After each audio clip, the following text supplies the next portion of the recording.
বাংলাদেশের বিশ্বকাপ স্কোয়াড ঘোষণার সময় প্রধান নির্বাচক গাজী আশরাফ হোসেন লিপুও মনে করিয়ে দিয়েছেন সবচেয়ে বড় দুশ্চিন্তার জায়গা বেশিরভাগ ব্যাটারের অফ ফর্ম। সেই জায়গায় সমাধান খুঁজছে দলের কোচিং প্যানেল। ফর্মের বাইরে খারাপ সময় সচিন লারার মতো কিংবদন্তিরাও কাটিয়েছে, সেখান থেকে প্রতাপের সাথে ফিরেও এসছে, কিন্তু বিশ্বকাপের আগে সেটা হবে কিনা কেউ জানে না। তবে ঘুরে ফিরে এরাই বিশ্ব ক্রিকেটের মহা ময়দানে এক টুকরো বাংলাদেশ। ফ্যানদের অকপট সমর্থন, সাফল্যের দিনে হাসি আর ব্যর্থতায় কান্না, এসবই এগিয়ে নিয়ে যাবে সাকিব, শান্ত, লিটনদের। খালিদ জামিলের রিপোর্টে বিস্তারিত। হারের বৃত্তে বন্দী, নিত্য নতুন সমালোচনার ফন্দি। জিম্বাবুয়ের সাথে শেষ ম্যাচটা হেরেও উপরে উপরে ডোন্ট কেয়ার ভাব হয়তো নিতেই পারেন ক্যাপ্টেন শান্ত, কিন্তু মনটা তো ঠিকই অশান্ত। সামনে যে হতাশার দিগন্ত। টাইগার ফ্যানদের মতো ওদেরও মন খারাপ, বুকে দুরু দুরু ভয়। ওরাও তো হারতে শেখেনি, হারতে চায় না। তবে ব্যর্থতার আগুন তো চাপা দেবার নয়।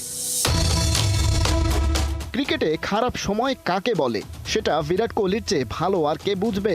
একটা সময় যে মুড়কির মতো সেঞ্চুরি করত, ভাবা হলো সচিনের সেই সেঞ্চুরির রেকর্ড কোহলি টপকে যাবে অনায়াসে। সেই বিশ্বসেরা ব্যাটারের বছর দুয়েক কোনো ফরম্যাটেই ছিল না 3 অঙ্কের ফিগার। রান আসলেও সেঞ্চুরি হচ্ছিল না। মানুষ বলতে শুরু করলো বিরাট ফুরিয়ে গেছেন, গুড়িয়ে গেছেন।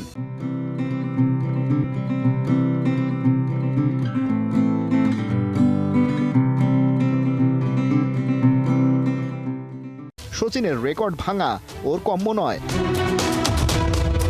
এখানেই শেষ নয়, টিম ইন্ডিয়ার ক্যাপ্টেন্সি ছাড়তে হয়েছে।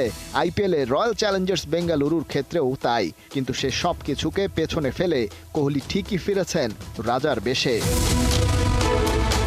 এই কোহলি যখন সচিনের ওয়ানডে সেঞ্চুরির রেকর্ড ভাঙলেন, বলেছিলেন অঙ্কের খাতায় যোগফল যতই আসুক, লিটল মাস্টারের চেয়ে বড় কিছু কখনোই হতে পারবেন না।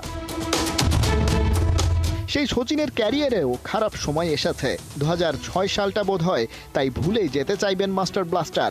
35 নম্বর টেস্ট শতকটা করে সুনীল গাভাস্কারকে ছাড়িয়ে গিয়েছিলেন বটে, তবে তখনকার জন্য ওটাই শেষ। পরের 11 ইনিংসে আর কোনো 50ও ছিল না। এই ব্যাট প্যাচে পাকিস্তান আর ইংল্যান্ডের মতো ভাইটাল সিরিজও ছিল, যেখানে তার সর্বোচ্চ রান মোটে 34। এরপর ধীরে ধীরে ফর্মে ফেরেন বটে, কিন্তু 2007-এর আগে আর সেঞ্চুরির দেখা পাননি। সচিনের সমসাময়িক ব্রায়ান লারার কথাই বা বাদ যাবে কেন? তার ব্যাট প্যাচের গল্পটা 1996 সালের। ইংল্যান্ড ট্যুরে 1 মাসের মধ্যে 3 সেঞ্চুরিতে বাজিমাত করার পরই অমন ঘটনা। সেঞ্চুরি তো তখন আসছিলই না। প্রায় বছর খানিকের টাইম স্প্যানে কোনো 50-র দেখাও মেলেনি লারার ব্যাটে। অস্ট্রেলিয়া সফরে ফার্স্ট হাফে 3টা টেস্টে রান ছিল সিঙ্গেল ডিজিটের।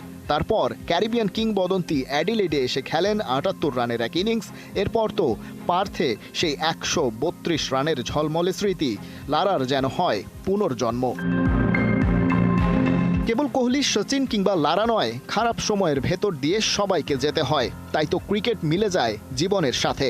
ম্যাচের কিংবা জীবনের শেষ বলটায় কি হবে তা কেউ কি বলতে পারে? তাই বাংলাদেশকে নিয়ে এখনই হতাশ হওয়ার তো কিছু নেই। কারণ এমন তো নয় টাইগাররা এদেশের মানুষকে কখনো কোনো সুখস্মৃতি উপহার দেয়নি। গেল 1 বছরের দিকে একটু ফিরে তাকান। টি-20 খেলাটা এখনো শান্তরা শিখতে পারল না, ওদের দিকে ছুটে আসে এমন সমালোচনার বান। কিন্তু সেখানে এই ছেলেরাই গত 1 বছরে কি দুর্দান্ত স্মৃতিটাই না করেছে জমা। 16 ম্যাচের মাত্র 5টায় হেরেছে টাইগাররা। এর মধ্যে আফগানিস্তান, নিউজিল্যান্ড, শ্রীলঙ্কার মতো প্রতিপক্ষকেও আছে হারানোর অভিজ্ঞতা। তাই লাল সবুজ ফিরে ফিরে আসবে ফিনিক্স পাখির মতো। প্রতিপক্ষ যেই হোক লড়বে টাইগাররা, জিতবে বাংলাদেশ। যাদের শরীরে ডোরা কাটা চিহ্ন, তাদের তো ওই দলটার প্রতি একটু আত্মবিশ্বাস রাখতেই হবে, গাইতেই হবে বিজয়ের গান।